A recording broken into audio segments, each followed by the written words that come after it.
آگے تشریف لے آئیں ادھر، پیچھے حضرات بیٹھے ہیں. یہ مسجد کا ماحول نہیں ہے ہمارا ویسے.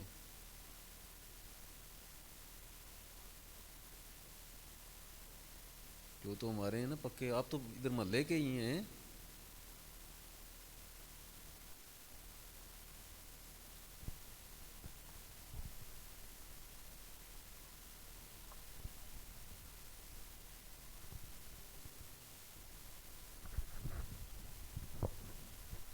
بسم اللہ الرحمن الرحیم. درود پاک پڑھیے. الصلاۃ والسلام علیکم.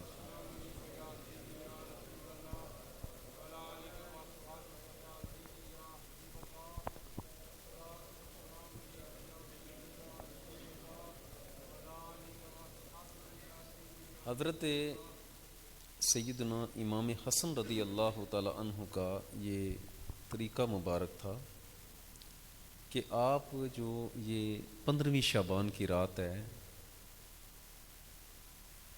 اس رات کے 3 حصے کرتے تھے. کتنے حصے؟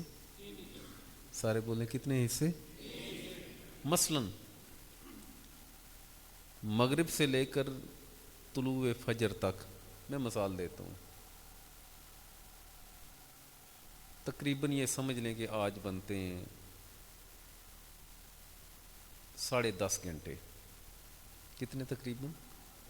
10.5 کو 10.5 گھنٹوں کو آپ 3 پر تقسیم کریں، سمجھ لیں 3 گھنٹے یا 3.5 گھنٹے.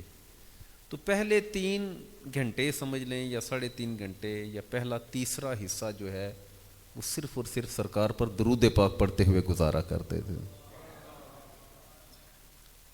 دوسرا حصہ جو ہے وہ صرف اور صرف توبہ استغفار کیا کرتے تھے. کون؟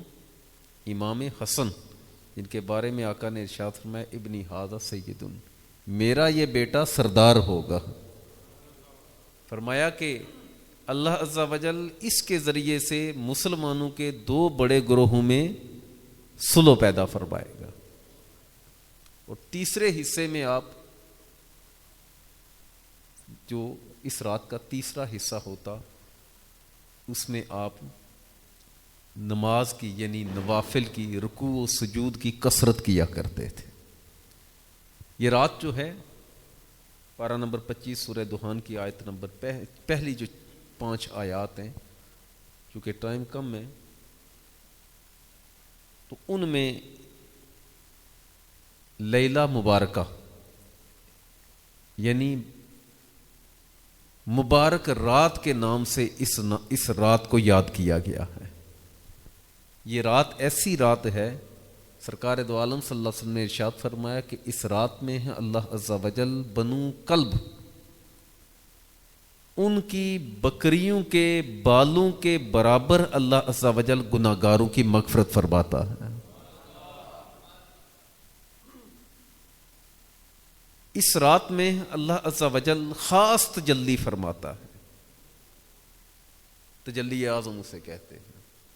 بزرگوں نے لکھا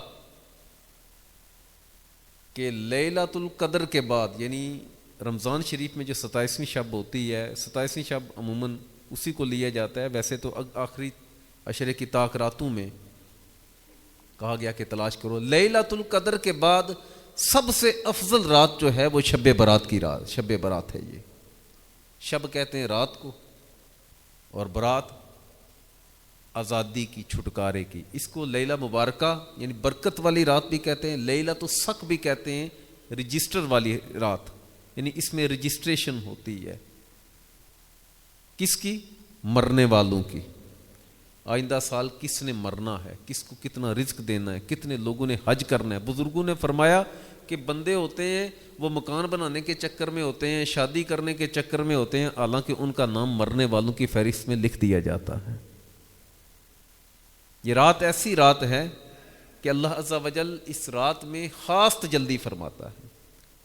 جو ہی سورج غروب ہوتا ہے تب سے لے کر طلوع فجر تک، اور اللہ عز و جل کی طرف سے اعلان کیا جاتا ہے. تجلی کہاں فرماتا ہے؟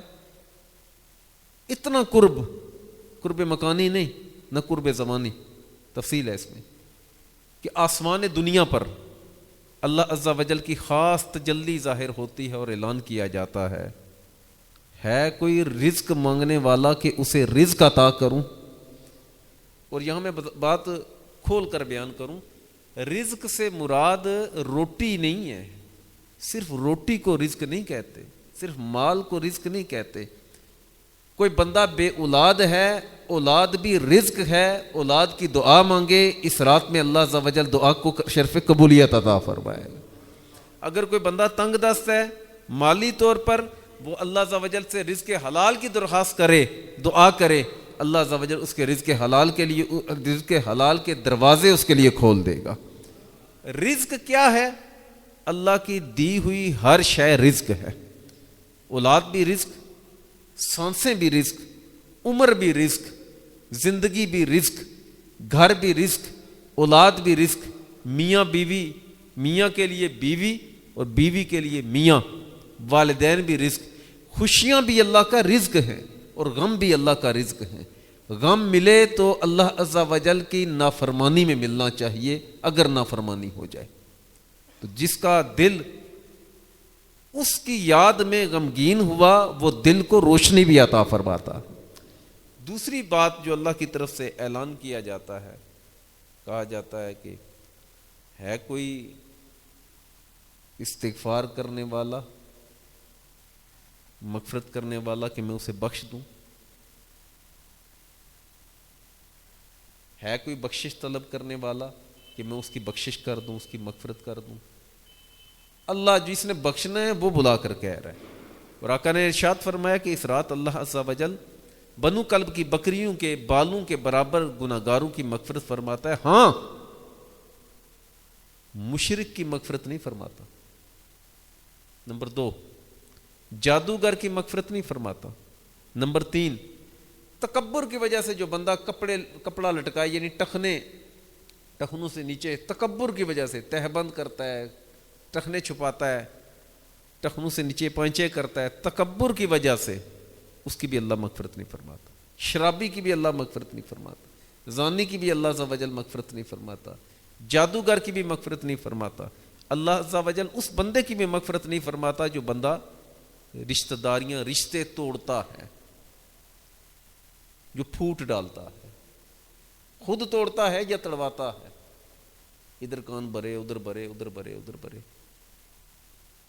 اللہ عز و جل ایسے بندے کی مغفرت نہیں کرتا۔ اور اللہ عز و جل اس بندے کی بھی مغفرت نہیں فرماتا جو اپنے دل میں لوگوں کے لیے بغض رکھتا ہے،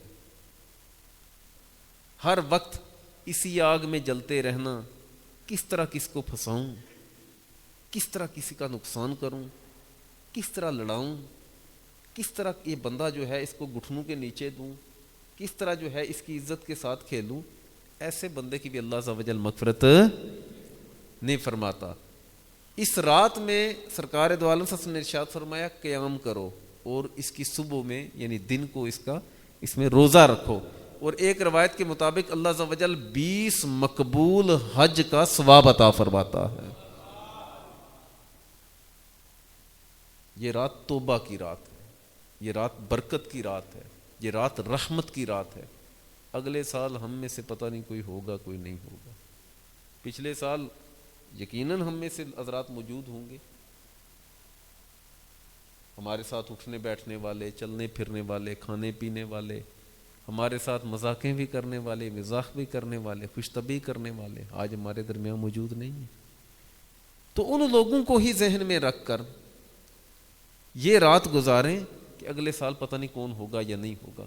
میں کہتا ہوں یہ رات کہہ لیں کہ ایک رب کی طرف سے ایک تحفہ ہے، ایک تحفہ کہ اللہ عز و جل کی رحمت پکار پکار کر کہتی ہے کہ آؤ میں تمہیں بخشوں گا، آؤ آؤ تو صحیح، مانگو تو صحیح، میں تمہیں دوں گا۔ تو اب ہم پر ہے کہ ہم لوگ اس چیز کا لیتے کیا ہیں، اس میں سے لیتے کیا ہیں۔ یہ رات کئی بندے کہتے ہیں نا، آخری بات عرض کروں، ٹائم ہو گیا صلاۃ و تسبیح کا، یہ بات توجہ سے سنیے گا۔ کئی بندے کہتے ہیں جی اس رات کوئی نفلوں کا معاملہ نہیں ہوتا، کوئی خاص کوئی عبادات نہیں ہے، خاص نہیں ہے تو نہ صحیح، عبادت کرنے سے کہیں بھی منع نہیں کیا گیا اس رات، یہ قاعدہ یاد رکھیے گا۔ تابعین سے، صحابہ سے جو مروی احادیث ہیں یا تابعین کے عمل سے یا مفسرین کے اقوال سے یہ پتہ چلتا ہے کہ اس رات میں جاگ کر عبادت کرنے والے کی اللہ مغفرت فرماتا ہے۔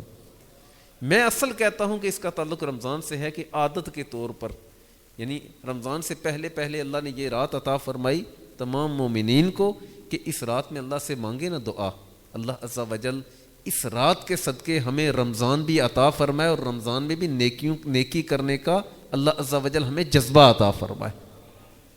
والدین کے نافرمان کی بھی اس رات مغفرت نہیں ہوتی، جو بندہ والدین کا نافرمان ہے۔ تو کہنے کا میرا مقصد یہ ہے، سوائے چند ان جگہوں کے، ان وقتوں کے یا ان جگہوں کے جہاں پر عبادت سے منع کیا گیا، مثلا صبح طلوع آفتاب کا ٹائم جسے کہتے ہیں مکروہ وقت ہے، جسے زوال کا ٹائم دن کو کہتے ہیں، سورج غروب ہونے سے پہلے جو 18-20 منٹ ہیں ان میں آپ نماز نہیں پڑھ سکتے، ان میں آپ نماز، ہاں اسی دن کی عصر کی نماز رہ گئی تو وہ پڑھ سکتے ہیں، قضا نفل وغیرہ یہ نہیں پڑھ سکتے، ان 3 اوقات میں منع کیا گیا، ہم نہیں پڑھتے۔ جمعے کا خطبہ ہو رہا ہو تو منع کیا گیا، نہیں کوئی پڑھنا، بات بھی کسی سے نیکی کی نہیں کرنی، بس خاموشی سے خطبہ سنو، سوائے ان جگہوں کے، ان وقتوں کے یا جگہوں کے جہاں شریعت نے منع کیا ہے کہ ان جگہوں پر آپ نے عبادت نہیں کرنی، اس کے علاوہ کہیں بھی عبادت کرنے سے منع نہیں کیا گیا ہے، بھلے وہ شب برات میں کریں، بھلے وہ لیلۃ القدر میں کریں، یا معراج شریف کی رات کریں، اور یا سارا سال جا کر اللہ کی صدائیں بلند کرتے رہیں، اس میں کوئی قباحت نہیں ہے۔ بات سمجھ آ رہی ہے؟ تو لہٰذا جب یہ رات، میں کہتا ہوں پٹاخے چھوڑنے سے بہتر نہیں آپ اللہ کے گھر میں آ گئے ہیں، یہ اللہ کا کرم نہیں ہے، یہ اللہ کا کرم ہے۔ وہ تھا نا بندہ ایک غلام کے ساتھ جا رہا تھا، تو غلام نے زور کی نماز کا وقت آیا، غالباً مثنوی میں مولانا روم رحمۃ اللہ علیہ نے لکھا، کہتے ہیں کہ بندہ اندر چلا گیا غلام نماز پڑھنے کے لیے، تو کافی دیر ہوگی تو وہ باہر نہیں نکلا، تو باہر سے اس نے آواز دی، تجھے کس نے پکڑ لیا ہے، باہر کیوں نہیں آ رہا؟ کہا جو تجھے اندر نہیں آنے دے رہا وہ مجھے باہر نہیں نکلنے دے رہا ہے۔ یہ اللہ کا کرم ہے، آپ لوگ آگے، اللہ عز و جل ہم سب کو عمل کی توفیق عطا فرمائے۔ صفحے بنا لیں، صفحے بنا لیں۔